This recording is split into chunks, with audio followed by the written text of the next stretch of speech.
Welcome back to another episode of the SBS podcast. My name is Ross, and today Keon and I look back at UCLA's 34-13 loss to Oregon at the Rose Bowl.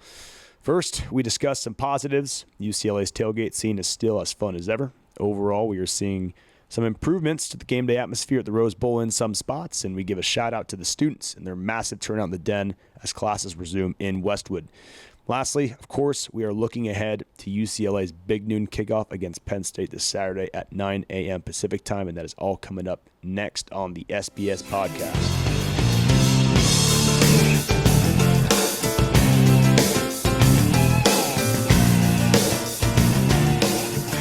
Let's just get into it.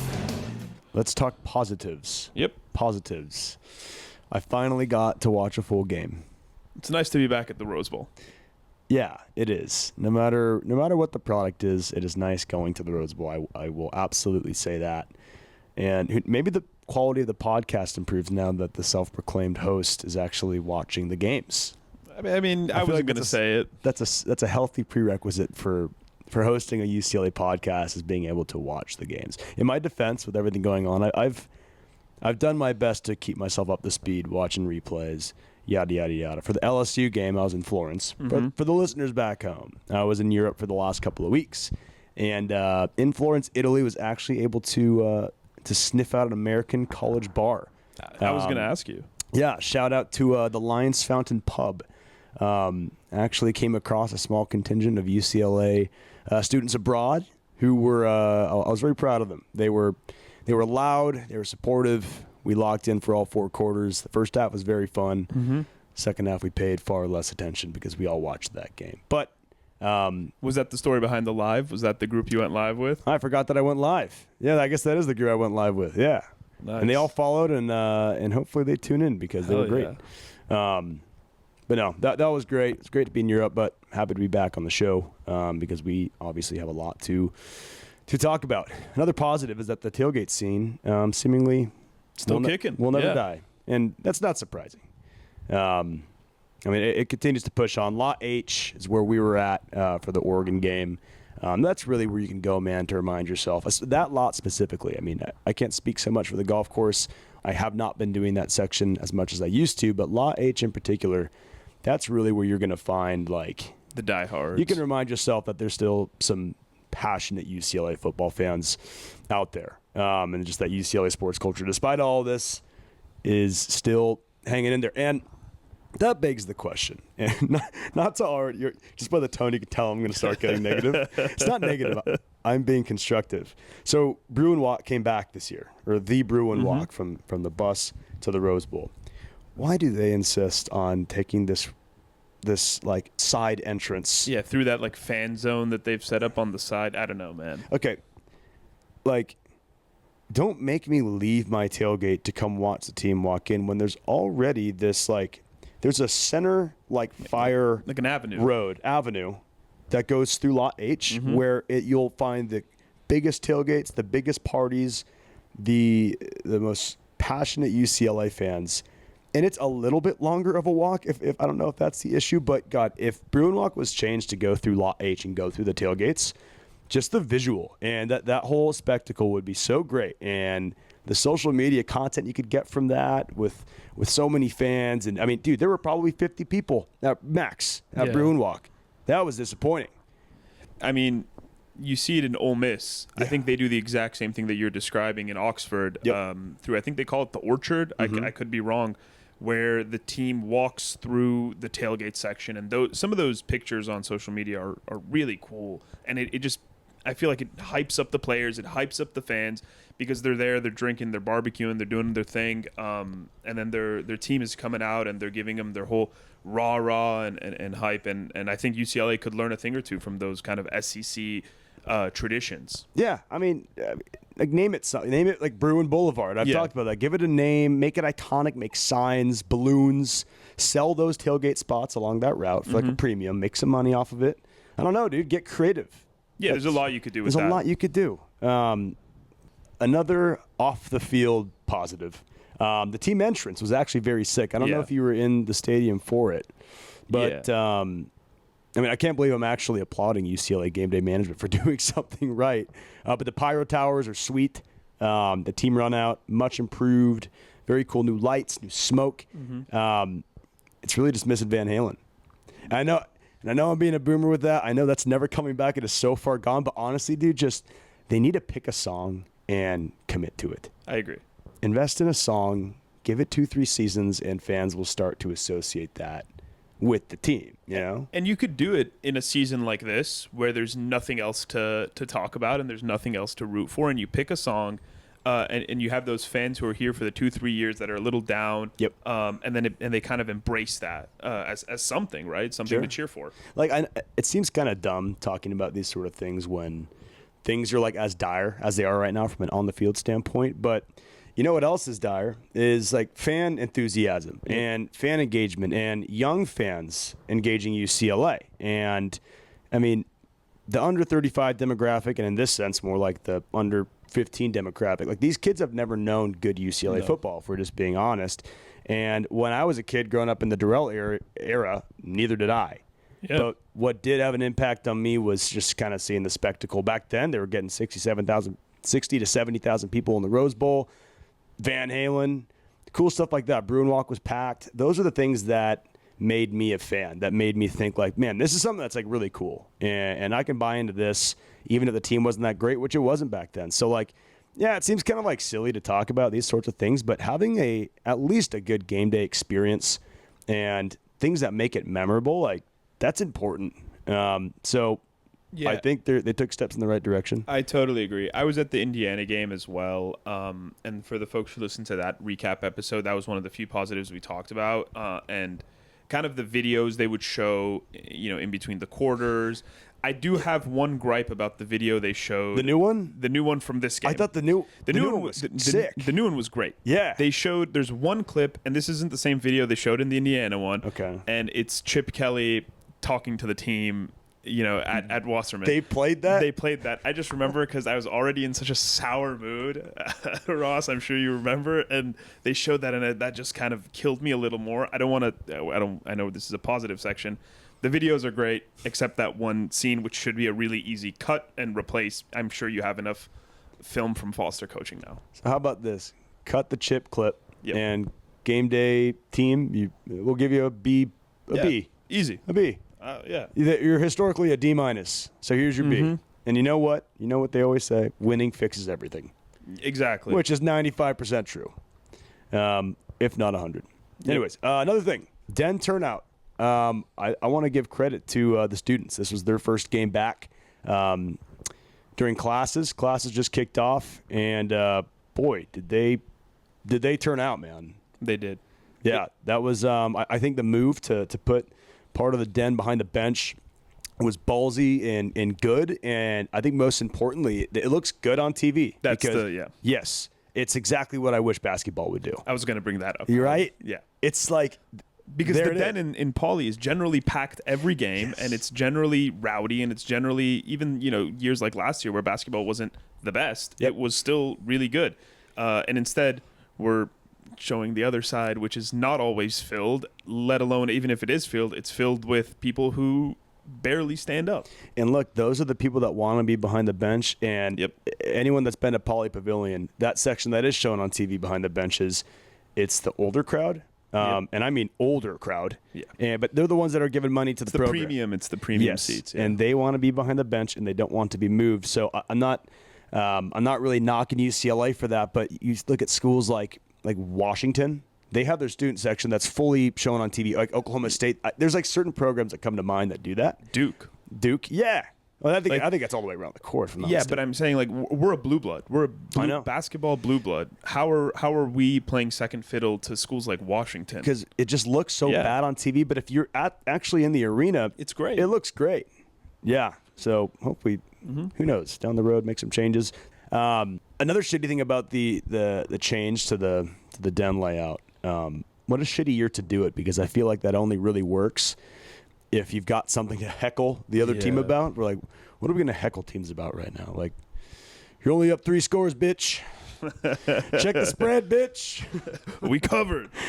Yeah, so bad timing for that, but they were big. They were probably, I would say, half of the UCLA fans were students. I'd agree with that. So we'll see if this is sustainable. And we were right above them where we were sitting. It was so we saw the packed side. I think there a little more organization could go into it.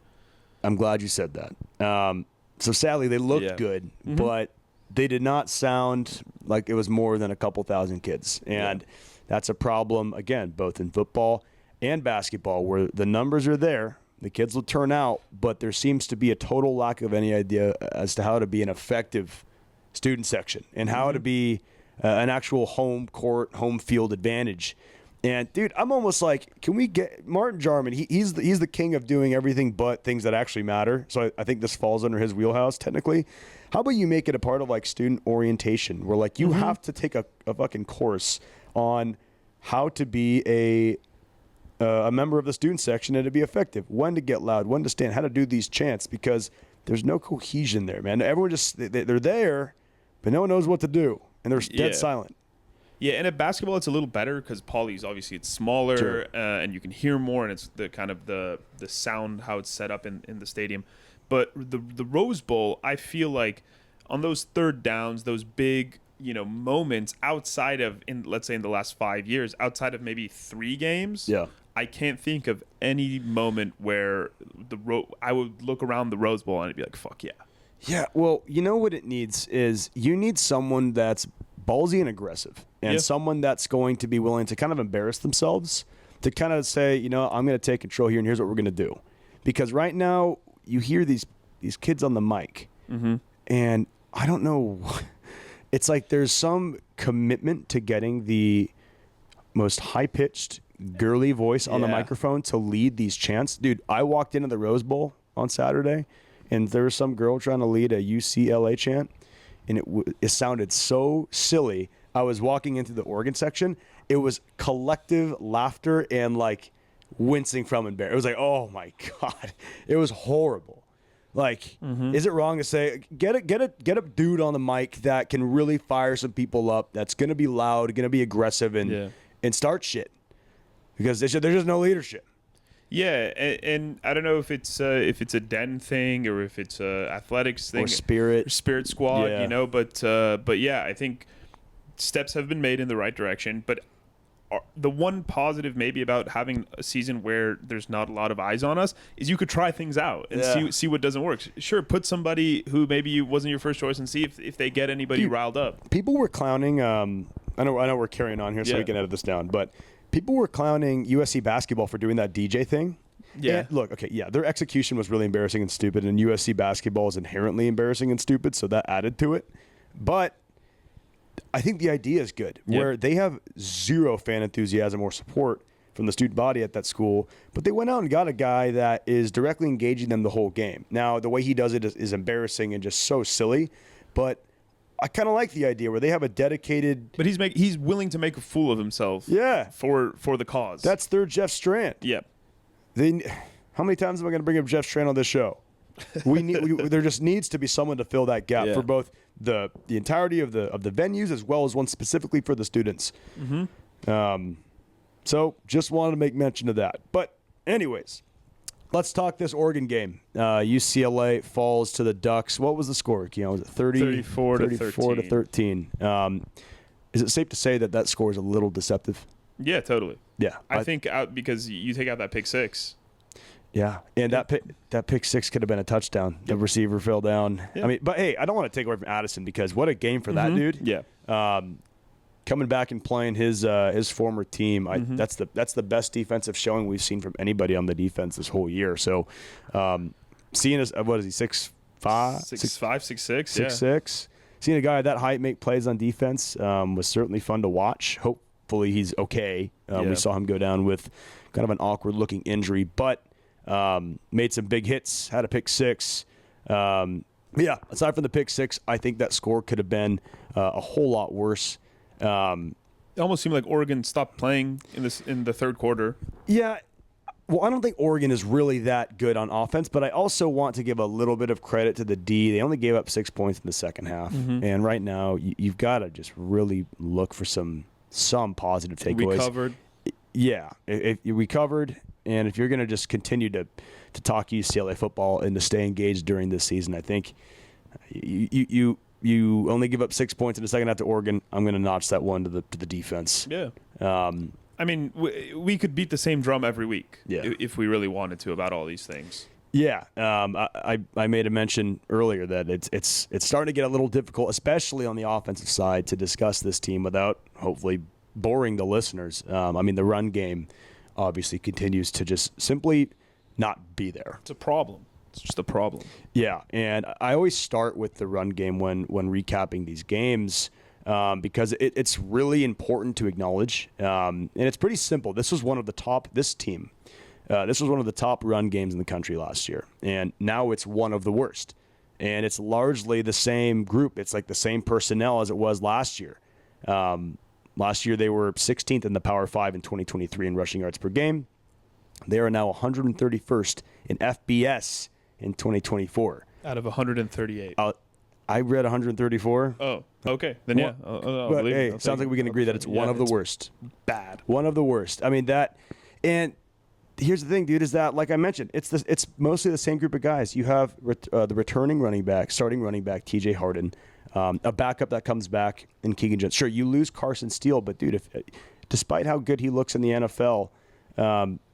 If you watched the team last year, I'd say Harden was the better running back. You return your running back coach who went to the NFL and who came back. And who's now your head coach. Who's now your head coach. And then you look at the offensive line, man. You bring back DeGiorgio, Spencer Holstedge, Josh Carlin. That's 3 out of the 5 offensive linemen and 2 running backs. I mean, are you telling me that losing Bruno Fina and Duke Clemens is the reason that we've now seen a 70% drop in run production? Yeah, I mean, it's crazy. Duke Clemens was a heck of a center, and I mean, Bruno Fina, I said that kind of to be funny because not to be a dick, but he's statistically, I think, the worst UCLA lineman of all time. But basically what I'm trying to say is the 180 that the running game took from last year to this year, like where else are you going to look but the coaching? Yeah. Because coaching, play calling, I mean, I guess that's all lumped into one. But yeah, I mean, the handoffs don't look smooth. Nobody looks confident when they're calling a running play. And even our best rusher is Ethan Garbers. Yeah.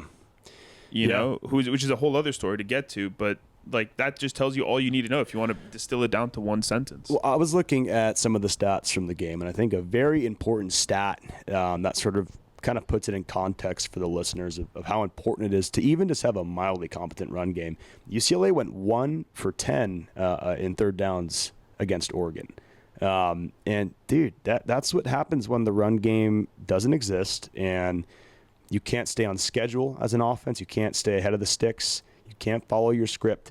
Like if every second down is 2nd and 9 and there's no such thing as a 3rd and short, think about what you're asking of your quarterback with an offensive line that can't hold itself up. Mm-hmm. I mean, it's just really a recipe for disaster and really a recipe for injury. Yeah, and there's essentially no fourth down. Like you're punting almost on every 4th down.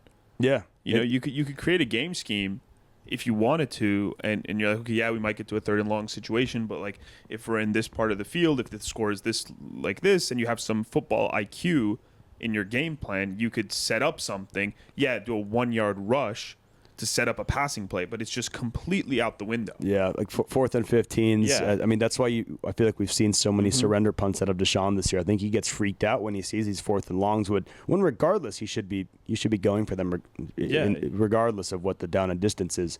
But yeah, man, when you dig yourself in a hole with every set of downs because you can't run the ball, I mean, it's a lot to ask of any quarterback, and that's why I feel for Garbers. I think, look, has he played well? 100% no. I think he looks like a completely different quarterback this year. And I said in our first couple episodes that I was excited to watch him play because last year, dude, I thought he was a good quarterback and was very serviceable. But I'm going to be a loyalist to him here and say that there's no way that he regressed this much from last year to this year just on his own.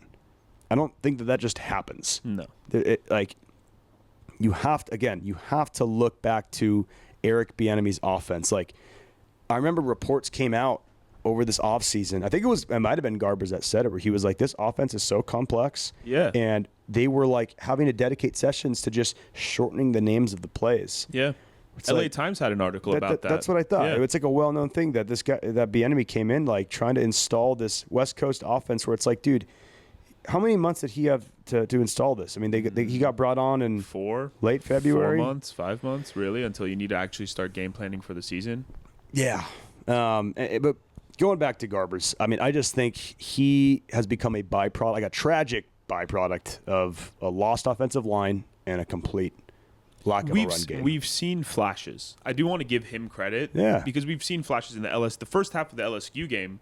I was so confident in him, in our offense, I don't want to say the play calling yet, but I was feeling good. And I was like, oh, they used this time, and they've heard the naysayers, and they've heard everything, and they took a look in the mirror, and they made some sort of solution. They made some sort of concerted effort to put this guy in a good position. How about the first drive of the Oregon game on Saturday? I mean, that's why, dude, when they got they drove it down to, I want to say it was the 15-yard line, Oregon's 15-yard line, and they're faced with a 4th and 4.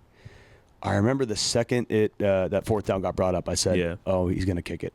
And he shouldn't. He shouldn't kick it, but he's going to. And then Pagani gets brought out for the field goal attempt. And I'm getting really tired of talking about bad game management from Deshaun Foster. I mean, that's just whether you're a coach, player, or fan in that stadium, does anybody feel any differently between no points and 3 points in that situation? Because it felt like the same exact thing as no points when you're a 25-point underdog against Oregon. With this opponent, you're 1-2, about to go 1-3. And you're going to settle for a field goal against an Oregon team that's what, they're still top 10. Like, you gotta have situational awareness and just some critical thinking to say, you know what, it's 4th and 4, it's 4th and short here, and the offense is humming. We're going to go for this because if we convert, which I think they would have given the way the offense was flowing in that first drive, you convert there, you score a touchdown. It's 7-7. You respond to that touchdown from Oregon. Now it's an entirely different psyche for your team, and the fans are involved. The energy, yeah. I mean, I know it. I mean, it was early in the game, but like that matters. That's important. And the settling for the field goal, it's just like dude. When the team has performed the way it's performed, and you're a 25-point underdog, you like waive the right to play the long game or be conservative in any regard. Yeah, I mean, what sort of proof have they showed us that let's take a field goal and we're going to come back? Did we get back to the 15 after that first drive? Like, there's no way. You know what I'm saying? Exactly. Like, what sort of proof has there been so far this year, outside of the first half of the LSU game, that I'm going to get to the 15 and I'm going to hit a field goal because I feel I can get back there? Exactly. You can't. You haven't. That's a great point. I mean, if your offense has struggled as much as it has, and you're fuck the red zone, you're almost inside the 10 of Oregon. Exactly. You need to treat that like it is time for us to score a touchdown, and there's really no other way we're going to approach this. Like, we're not leaving this part of the field without 6. Without at least trying. Yeah. So, and then, not to harp on the game management thing, man, but Garbers should have been pulled. Like, if you already decided to start punting on some of these situations that we're talking about, why are you bringing out this guy who's already pretty much on a leg? That was probably the worst takeaway from the game, was their decision to keep their starting quarterback. Dude, leaving the huddle, it was horrible to watch him limp the way he was limping, and they kept him in there, and of course he's going to get hit with, when you combine a traditional pocket passing quarterback like Garbers is, and you combine that with a limp, and then you combine that with the offensive pass protection that we've seen, what other outcome is there aside from losing your starting quarterback?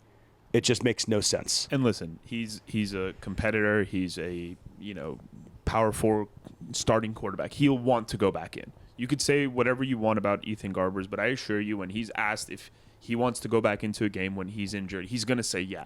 We've all been in situations like that where you're going to try to tough it out because those are your guys, for better or for worse, and you're going to go to war with them.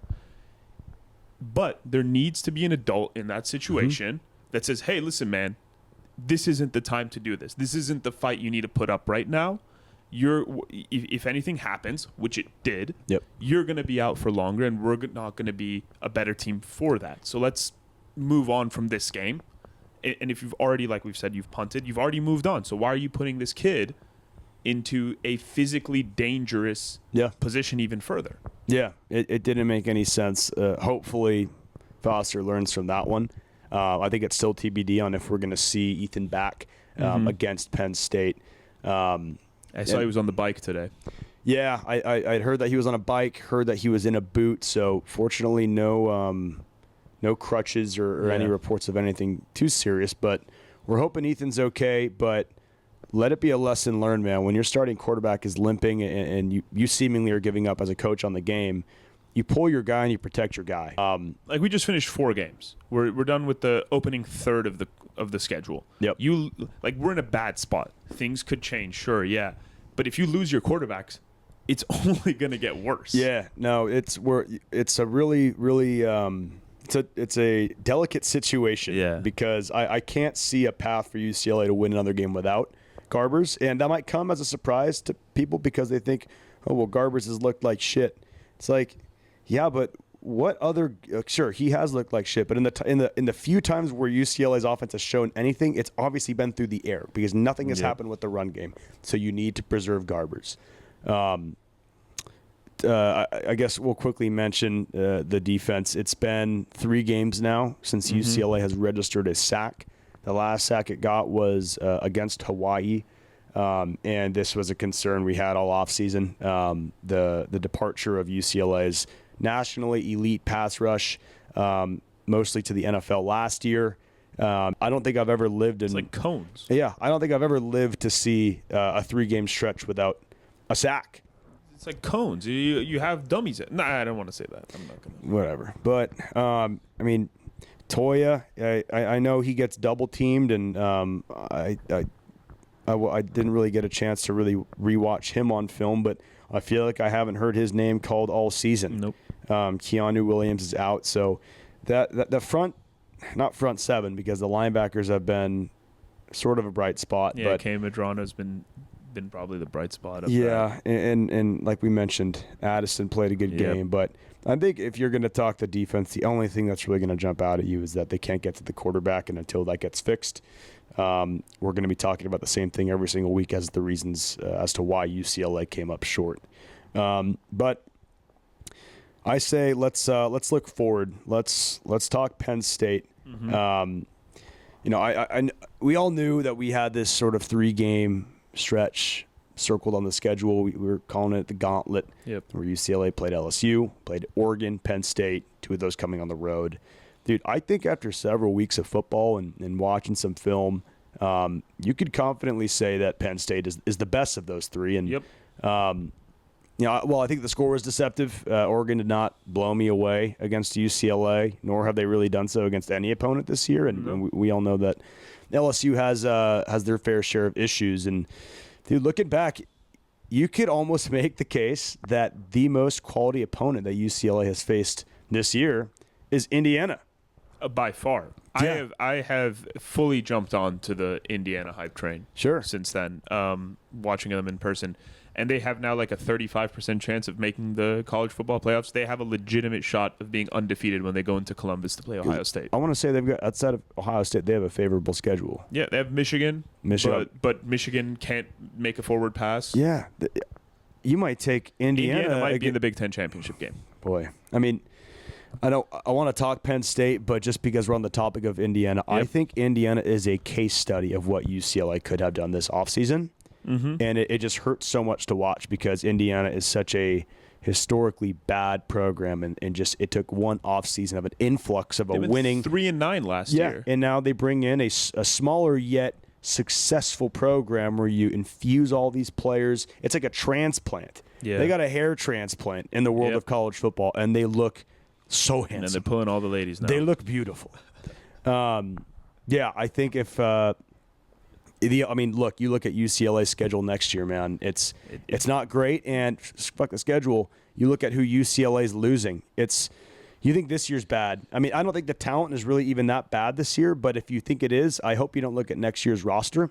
And if I'm being honest, I have zero faith that this coaching staff is going to be effective in the transfer portal. I don't think the NIL situation is very good. So it's kind of scary hours when you consider next year being a worse position than we're in right now. And it's like, well, is the only way to fix it. I mean, look what Indiana did. they were in a similar situation, and they go out and they literally transplant They programs reset, and they save it. I don't even want to really get into this right now. Let's Penn go. State. Yeah. So far, Penn State, they appear to be playing mostly as advertised. They had a weird kind of scare against Bowling Green early on in the season, but outside of that, they've been mostly dominant, have a quality win against a respectable Illinois team. This matchup, it's been selected for the Fox Big Noon Kickoff, meaning that this will be played on national television. I hate it.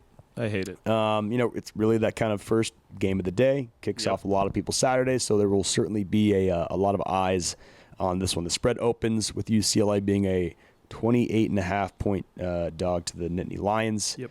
And that is right about, I guess, what I would expect. Yeah. I mean, Big Noon Kickoff, I'm not looking forward to that. There is a certain USC Trojan. Liner? Yeah, it's Liner, who's on the Big Noon Kickoff panel.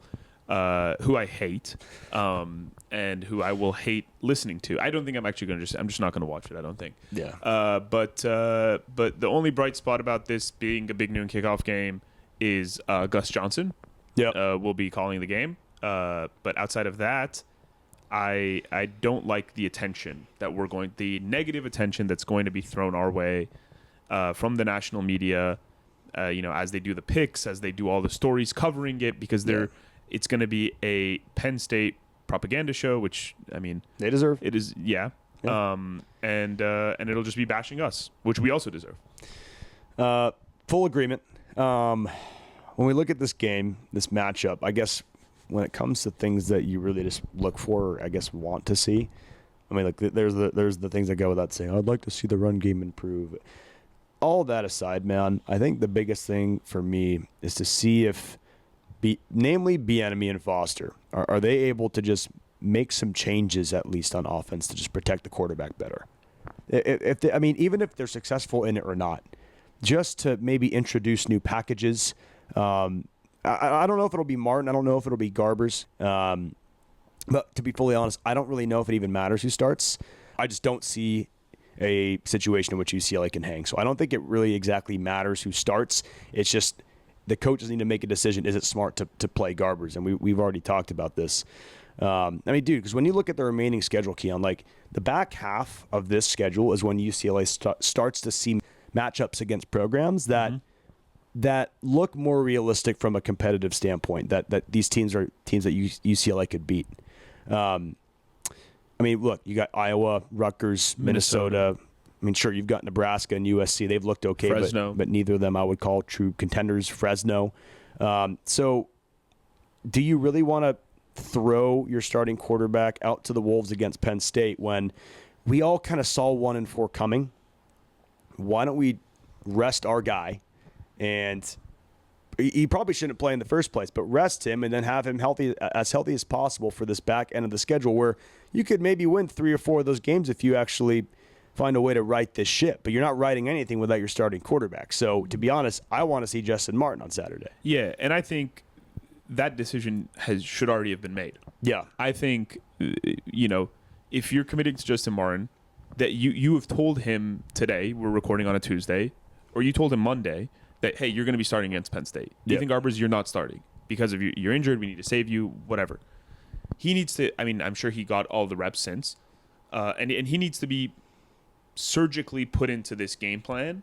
Where you need to know your first 15 plays. Yeah. Your first 15 plays on Saturday, he needs to know them like nothing else.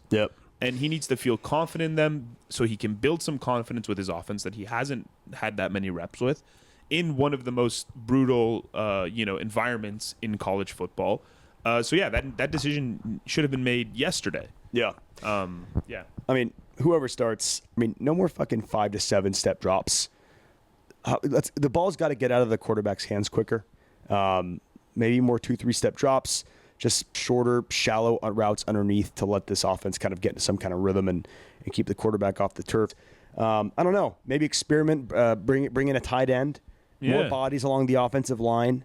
These are things that you can do that don't require much install.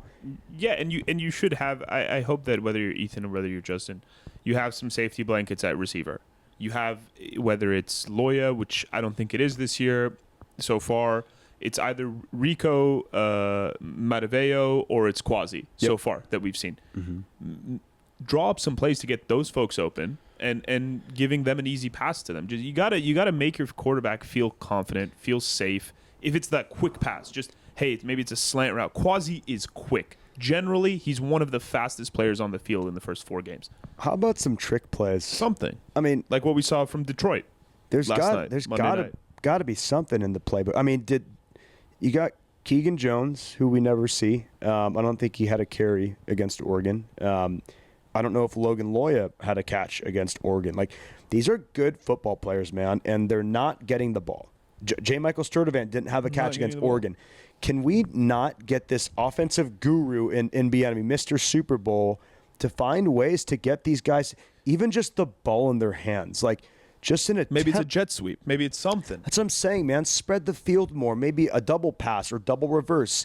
Get Keegan Jones in open space, even if it's just a swing pass, something that's quick. I mean, if we continue to just pound our head against the wall, trying the same thing over and over again, then we are wasting our time, and there needs to be changes made as soon as the season is over, because this is the time of the year. Okay, we're 4 games in. It's now time to see some, okay, this isn't working type decisions, and to know that this coaching staff can be self-reflective and can adjust.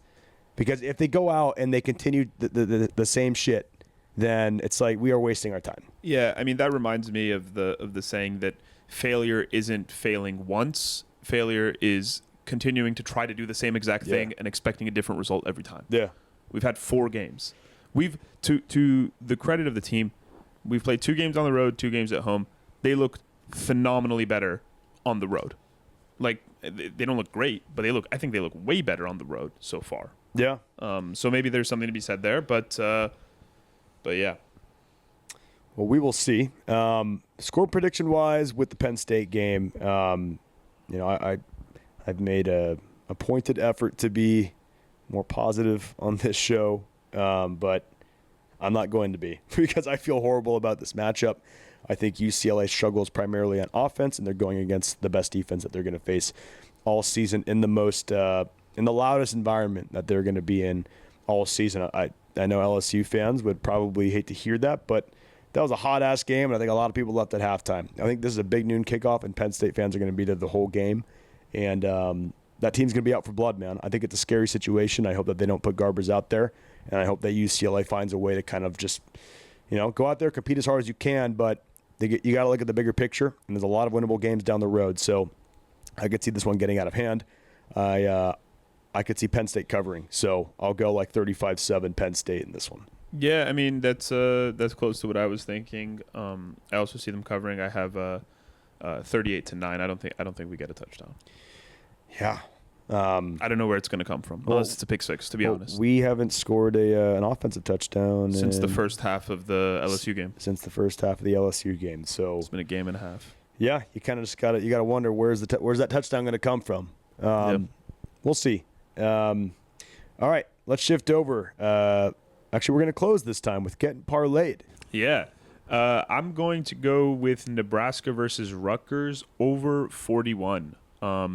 I'll give you a little blurb. I think both of them are pretty good. They each average around 20-some points per game. I like Dylan Raiola a lot. And yeah, I think they're both not quite competitors yet, but they're in that upper middle of the Big Ten. So I think this is going to be a good offensive game. Oh.